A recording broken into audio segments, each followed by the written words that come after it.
Dear students, next topic is addition of polynomial. We are done with the representation of polynomial using linked list. Now consider two polynomials 5x4, 6x2 plus 10x minus 6 and another is this. Then to add them we have to align them. Here it is 5x raised to power 4, यहाँ नहीं है तो हम इसे अकेला लिखेंगे. 7x cube यहाँ पर है, ऊपर वाली टर्म में नहीं है. x स्क्वायर की टर्म्स दोनों में है. 10x 2x दोनों में है और कॉफिशिएंट कांस्टेंट टर्म्स भी दोनों में है. तो हम सिंपली इन्हें ऐड कर देंगे. दैट मीन्स एडिशन के लिए हम 3 रूल्स को फॉलो करेंगे. First rule is that the terms of the polynomials are scan from left to right. The term with power that occur only in one polynomial are simply copied into the resultant. तो आप देखिए जो भी एक में है 5x4 जो है वो एक ही पॉलिनोमियल में है, दूसरे में नहीं है. तो ये मेरा अगर रिजल्ट है तो मैंने इसे सिंपली यहाँ पर कॉपी कर दिया है. सिमिलरली एक्स क्यूब की टर्म सिर्फ सेकेंड पॉलिनोमियल में थी, वो भी कॉपी होगी है. Otherwise, if the coefficient of term with the same power are added, then new term is copied into the resultant. और अगर हमारे पास पार सेम है तो उनके कोफिशिएंट ऐड हो जाएंगे. दैट मीन्स यहाँ पर पार दोनों की सेम थी एक्स स्क्वायर तो 6 + 3 आर एडेड. यहाँ पार सेम थी 1, दे आर एडेड. यहाँ पार सेम थी, दोनों की पार 0 थी तो we added this them. That means हम इसे हमेशा रीड करेंगे लेफ्ट टू राइट. और सेकेंड थिंग, अगर कोई टर्म आपकी ऐसी है जिसका दूसरी टर्म प्रेजेंट नहीं है, that is simply copied. If the power of the terms are same only then they are added. Now suppose this is the representation of first linked list. 5 power is 4, 6, 2 like this, and this is your second polynomial. Whenever we add them, we started from left. 5, 4. 5 is coefficient and 4 is the power. लेकिन यहाँ 4 पार का नहीं है. यहाँ start कहाँ से हो रहा है? 7, 3 because we know that it is 7x raised to power 3. तो ये हमने सिंपली कॉपी कर लिया. नेक्स्ट हमने देखा अब ये जिसका कॉपी किया उसके पॉइंटर को हम नेक्स्ट मूव करेंगे.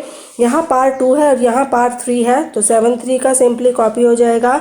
नेक्स्ट पार्ट 2 दोनों ऐड हो जाएंगे. पार्ट 2 10 और 2 ऐड हो गए, दोनों की पार्ट सेम है तो 7 + -6 आंसर हो जाएगा 1. इस चीज़ को हम रिप्रेजेंट करते हैं यूजिंग एन एल्गोरिथम. एल्गोरिथम आपका है ऐड पॉलिनोमियल और हमने यहाँ पर लिए 3 pointers PTR1, PTR2, PTR3. PTR1 जो है फर्स्ट पॉलिनोमियल है, PTR2 सेकंड और PTR3 रिजल्टेंट पॉलिनोमियल है हमारा. हम स्टार्ट करते हैं. यहाँ पर 2 वेरिएबल लिए, एक हमने लिया पावर और दूसरा हमने लिया कॉफिशिएंट. हमें तब तक रिपीट करना है इस पूरे प्रोसीजर को अंटिल या तो PTR1 नल तक ना पहुँच जाए या फिर PTR2.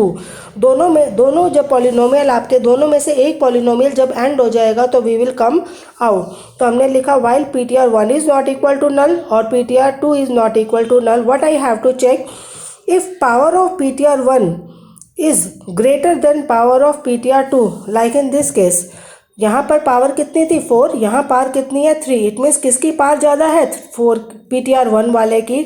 तो हम सिंपली इसे कहाँ कॉपी कर देंगे? थर्ड में, जिसका नाम हमने क्या रखा है PTR3.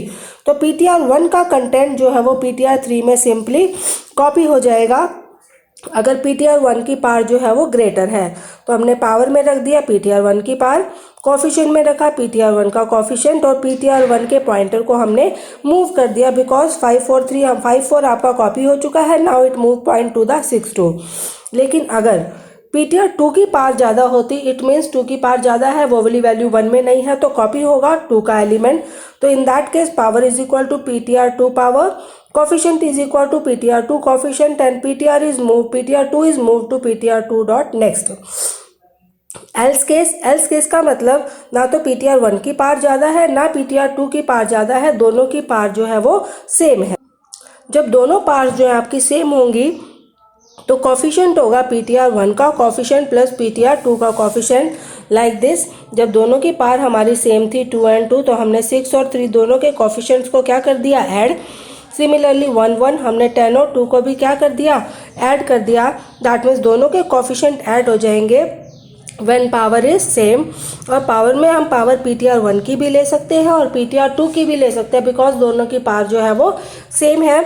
दोनों के कॉफिशिएंट को यूज़ किया तो पॉइंटर PTR1 का भी नेक्स्ट में मूव होगा और PTR2 का भी. जब हम इससे बाहर आएंगे इस वाइल लूप से तो चेक करेंगे if coefficient is not zero, that means अगर कॉफिशेंट आपका नॉट ज़ीरो है, अगर सपोज हो सकता है कि ऐड करने पर एक नंबर 5 था और दूसरा -5 था, ऐड करने पर 0 आ जाएगा, तो हम 0 वाली टर्म को ऐड नहीं करेंगे, हम PT3 में वही एलिमेंट ऐड करेंगे जिसका कॉफिशेंट जो है वो नॉन ज़ीरो होगा।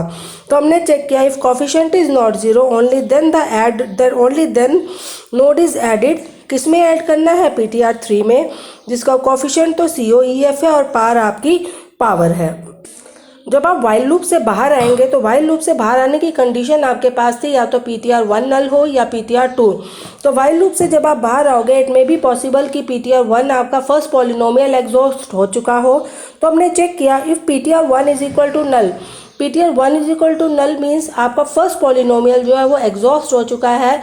It means there are some elements remaining in the PTR2, और जितने भी रिमेनिंग एलिमेंट्स हैं उन्हें सिंपली PTR3 में कॉपी कर देंगे। तो हमने फॉर लूप लगाया, जब तक PTR2 नल नहीं होता what you do, PTR2 is equal to PTR2 next add क्या करना है मुझे PTR3 में, PTR2 का कॉफिशेंट एंड PTR2 की power. Else if PTR2 is null, अगर आपका PTR2 एग्जॉस्ट हो जाता है इट मीन्स PTR1 में एलिमेंट्स अभी रिमेनिंग है, तो मुझे PTR3 में PTR1 के एलिमेंट्स को अभी ऐड ऑन करना है। तो हम फॉर लूप लगाएंगे जब तक PTR1 जो है आपका नल नहीं होता, तो PTR1 को PTR1 नेक्स्ट मूव करेंगे and we add the elements in the resultant polynomial PTR3। what I am going to add here, PTR1 coefficient and PTR1 power। तो विद दिस इन दोनों में से कोई भी अगर एक पहले एग्जॉस्ट हो जाती है तो या तो आपका ये पोर्शन एग्जीक्यूट होगा या फिर ये, डिपेंडिंग अपॉन दिस कि PTR1 एग्जॉस्ट हुई है या PTR2। तो this is addition in the polynomial. Similarly you can perform subtraction in the polynomial in the same algorithm. When the plus sign is replaced by minus, then the algorithm will become the subtraction of polynomial.